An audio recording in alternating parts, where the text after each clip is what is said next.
SoundCartel.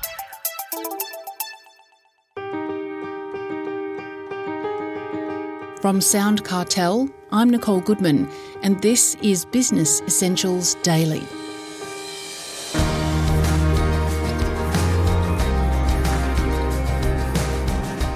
Who wouldn't like to double their business?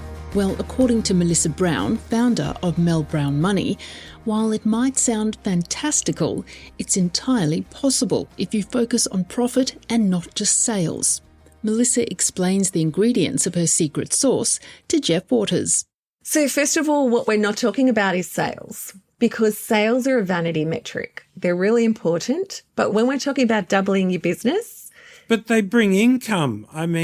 It's income and it's important, but what's more important than sales is profit. And for me, doubling your business in 12 months is how can you double your profit in 12 months? Because if we double your sales and your profit is halved, that's not worth it. I can help you do that just by spending a lot on marketing, overspending on marketing, having a ridiculous ROAS, and your profit's tiny. So for me, it's your profit. That's how we're going to double your business in 12 months. And it's absolutely possible because I've done it again and again and again with clients. Well, with all that experience, what's the most common thing, first thing that you do in this situation? So the first thing we do is find out if a client has a retention strategy. Please define that. A lot of people might not realise what that means. Yeah. So a retention strategy is simply, are you talking to your existing customers? Do you have a strategy and a process in place to re-engage your existing customers and getting them to buy from you again? Now, that might be as simple as a communication strategy. And I like to use the example of, I have a retention strategy with my husband. I don't want a third and a fourth husband. So my husband travels a lot for work. We sit down very unromantically before he goes away and we figure out a communication strategy around texting and phone calling so that neither of us are annoyed. Wow. That's extraordinary. It sounds like you've got another speciality there. Yeah. But let's continue. Romantic. But your customers are the same. They're in a relationship with you and they want to feel valued. And if you don't show them that they are loved and appreciated, they will go somewhere else. And there are a lot of businesses that want your customers.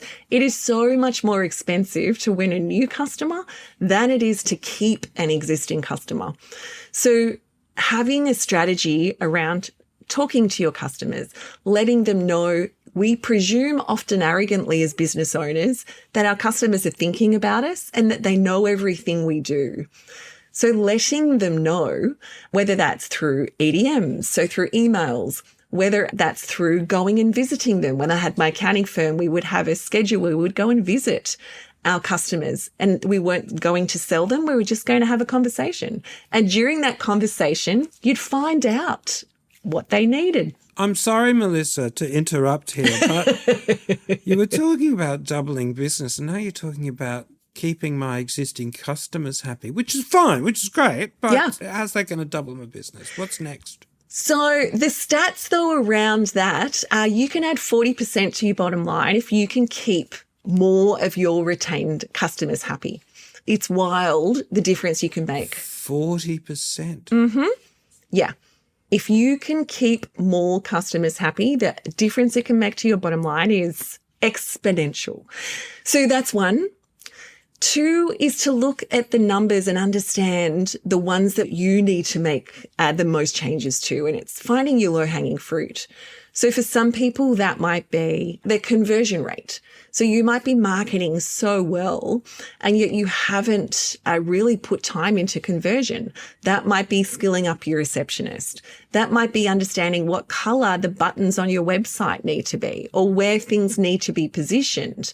So, for example, when we are selling a masterclass, we know within the first 24 hours whether that sales page is converting effectively. And if it's not, we'll flip it and make changes so that it will convert how we want it to. Otherwise, we're leaving money on the table, and too few businesses are keeping their eyes on that and then knowing the activity they should take in order to change that.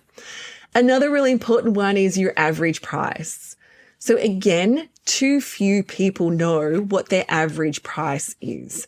So you could be spending a lot of time with customers because they're the loudest customers or clients, when actually, if you understood your average price and your most profitable customers, it could be actually loving up on those ones instead. But also, and again, I want to tell the story of a cafe that we worked with where they were doing really well. And I can't remember now what their average price was, but let's just say it was $10 a customer. And I'd had this from work that I'd done with a consultant before and a story he'd told. And when we went in and worked with that cafe, we realized that they'd positioned their drinks fridge at the back of the shop instead of at the till. And that's such a simple hack. So we said, right, well, let's just move so that they don't have to walk so far. And it's that pester power of, oh yeah, I should get that when I'm buying this extra thing. And that moved their average price up by 30%. Just that one decision. So again, if you're not keeping your eye on it, if you're not testing and measuring and running experiments, if you don't know what it is, then you can't think about, well, what could it be? So have we covered the other 60%, or are there minor tweaks? Look, the average price will go a long way to do that. The number of times your customers come back to do business with you. So again, that retention rate, re-engaging them, getting them to come back and shop with you one more time rather than going and finding an existing. But then also looking at the other side. So if you've been in business for longer than a few years, you're going to have picked up a whole lot of expenses, a whole lot of waste that you don't necessarily need anymore. And again, I remember working with a large multi-million-dollar trades company when I was an accountant. They had all these different divisions and their profitability was sitting at about 5%. And I said to them, imagine if we can get you to 20%, like that's, and everyone in the company had that same goal.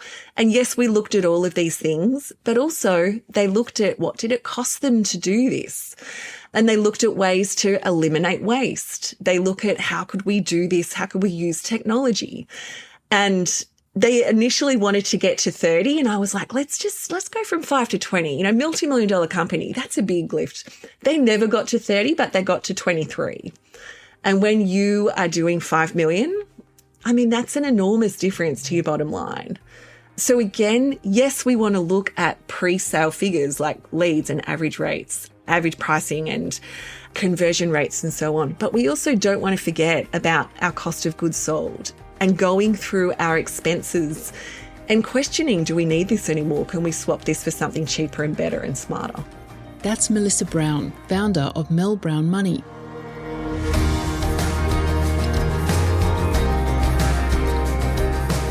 Business Essentials Daily is a SoundCartel podcast. Producers are Nick Schildberger, Jeff Waters and myself. Technical production by Pete Letts. I'm Nicole Goodman.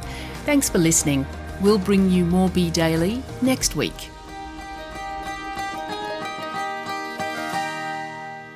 SoundCartel.